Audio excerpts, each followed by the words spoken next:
how it just made me different. You know, he gave me a great smile, but he gave me a real serious look. And you can't really distinguish between if I'm angry or if I'm happy or if I'm sad, just because I don't have the personality to play. I don't have the personality to, I'm not interested in making you laugh.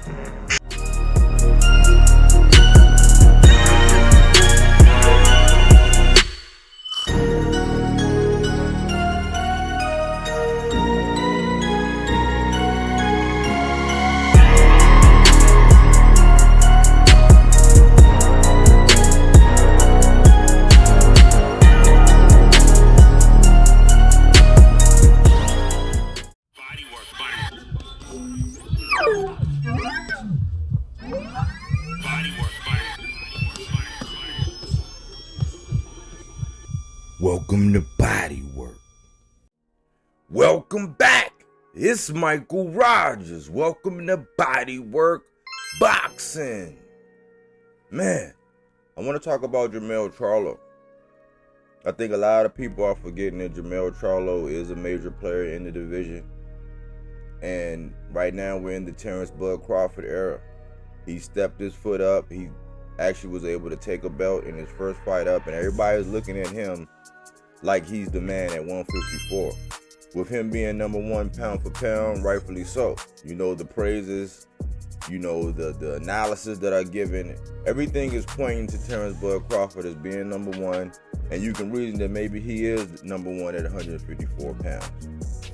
However, there was a man, Jermell Iron Man Charlo, who still pretty much can stake a claim to that division.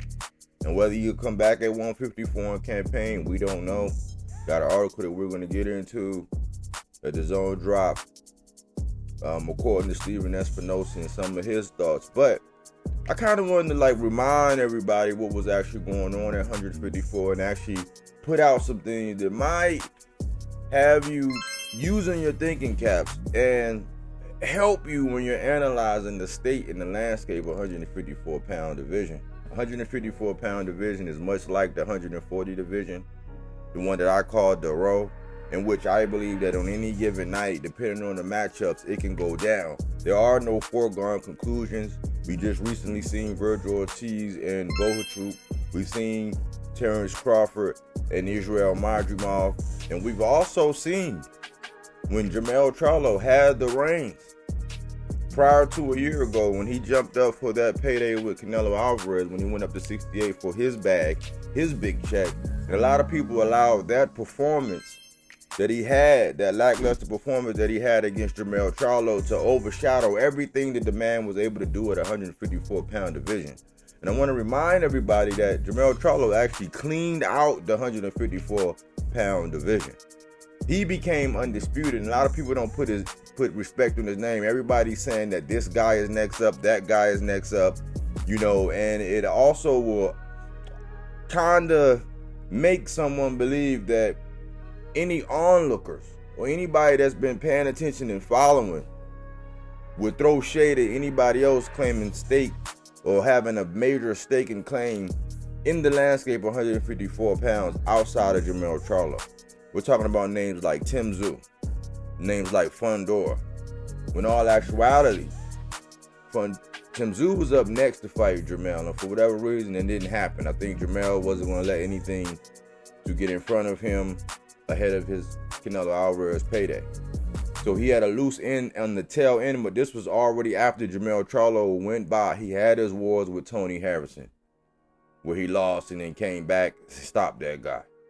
You know, he had adversity against Brian Castano, where in the first fight, some might have said that Brian Castano won. It was ruled a draw. He came back, he stopped that man.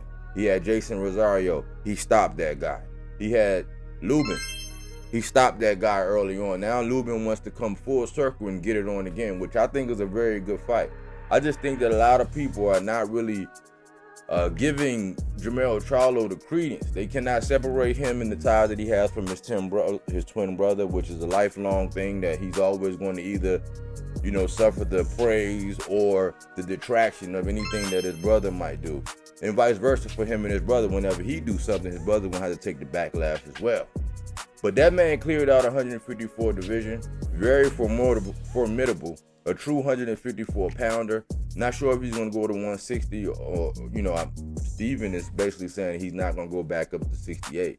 Let me talk about this article and let me bring it full circle, because I actually agree with Stephen Espinoza in this article. It was about 13 hours ago. Promoter makes key prediction for Jermell Charlo's future fights, Alexander Netherton. This was on DAZN. He thinks the American would not do one thing again.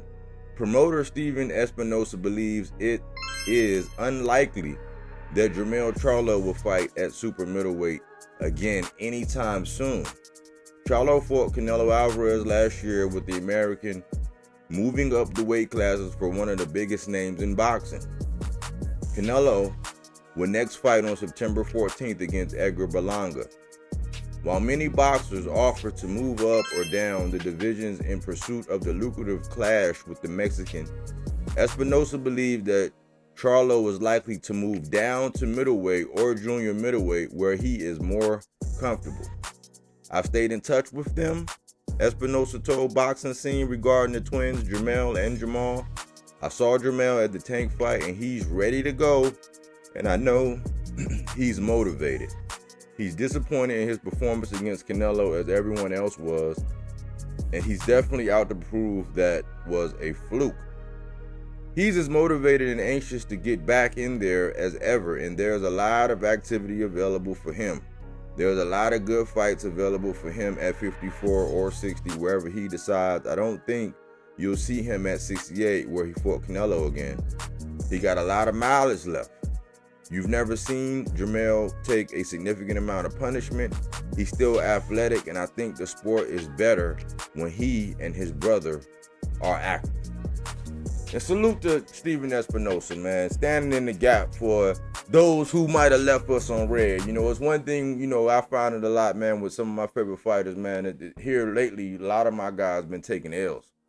And they left us on red immediately after that, where you don't really get to hear from them. You don't, really see them. It's like once this happens, they just disappear. When they used to be very vocal and out in front of the camera. I can give 1,000 examples, but why? This is about Jermell Charlo in this video. And I hate to draw some of these comparisons, but what I kind of get is this is almost, it has a different nuance, but this is almost like when David Benavidez lost his belt and then Canelo Alvarez said, listen, I'm going to 68 and I'm going to let my dominion reign. And he went and fought Liam Smith, and he went and, gathered all the belts. He undisputed and never looked back at David Benavidez. I kind of feel the same way, whereas once Jermell Charlo moved up for that 68, he got stripped of many of his belts. And now everybody are heralding everybody there who have not cleaned out the division, who have not mixed it up with everybody in the manner in which Jermell Charlo did. And now it's a new sheriff in town in Terrence Bud Crawford, and everybody's either giving him, Fundor, or Tim Tszyu all of the limelight. Well, aside from Bud, I think that Jermell Charlo is the next up at 154. Why? Because he has equity in that division. He went through the ringer. At a time where everybody was mixing it up and there was a lot of diversity, he fought some killers. He fought some boxers. You see what he did to John Jackson. There's a lot of things that he was actually able to do in that division, and he undisputed it. However, because of outside of the ring things and stuff like that, and our propensity to jump from bandwagon to bandwagon, there's a lot of other people that are getting a lot of love, which I'm not saying they shouldn't. I'm just saying that the man of the division, or a very, very highly formidable, reputable boxer at 154, is still Jermell Charlo. Like the article said, he has not taken a lot of punishment. We got to see him come back, and of course, we might not want to see him jump right back in there before actually, knocking off a little bit of ring rust and seeing where he's at as far as making the weight again and all that. But when it comes down to that, he's the consummate professional as far as making weight and being ready and prepared for a fight. He's never in a dull fight. There's never a dull moment with Jermell Charlo. And just like all of the praises that Tim Tszyu has, all of the praises that Fundor has, Jermell Charlo should still be getting his praises at 154 pounds. I think that a fight between him and Bud answers every question that we ever needed to know. Why? Because those are the two most formidable guys at 154, despite recency bias. I mean, we gotta keep it a buck when we're talking about it, and we gotta really truly analyze everything. Walk circumspectly when we start breaking these things down. I still think he has a lot of tread left on the tires. I do think that was a fluke. Being a big Jermell Charlo fan, man, his output, his power punch percentages, even just the attempts alone, it was uncharacteristic. I can't say it was just the way. I can't say that maybe he was just there to be there. Maybe he was just there to survive. It was uncharacteristic, the performance he put on with Canelo Alvarez. But what I can say is undeniable what he was able to do at 154 pounds.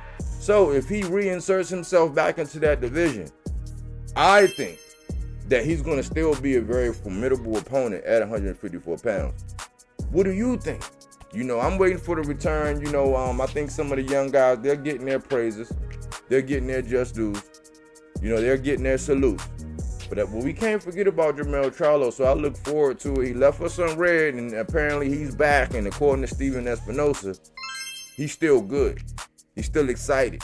Think he's got a little chip on his shoulder. A guy who always fights with a chip on his shoulder, always thinking that he's misunderstood, always thinking that he's underestimated, always thinking that he's disrespected. That's Jermell Charlo.